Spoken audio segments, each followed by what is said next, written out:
Hello' guys, good morning. যিহেতু SSCGD running মোৰ আহি পালেহি, সেইকাৰণে মই মানে মাজে মাজে দৌৰি থাকোঁ, এনেকুৱা নহয় কি দৌৰি নাথাকোঁ। এতিয়া আকৌ মানে ষ্টাৰ্ট কৰিছোঁ দৌৰা।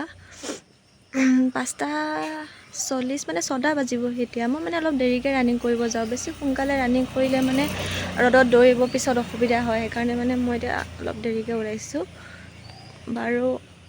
আপোনালোকৰ ৰানিং কেতিয়া জনাবচোন। আজি যিহেতু মহালয়া, সেইকাৰণে ৰাস্তাত অলপ বেছি ভিৰ। এনেই ইমান টাইমত ইমান মানুহ নাথাকে বাৰু, আজি মহালয়াৰ কাৰণে বেছি মানুহ আছে।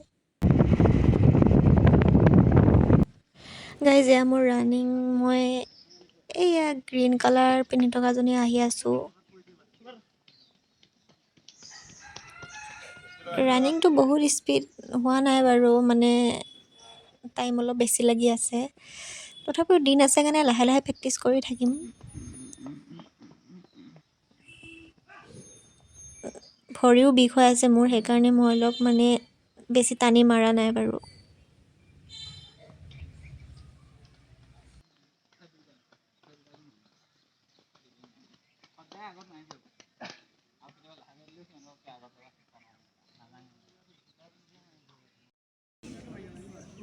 ইয়াৰ ল'ৰাবিলাকে পূৰা পুলিচৰ কাৰণে দৌৰি আছে।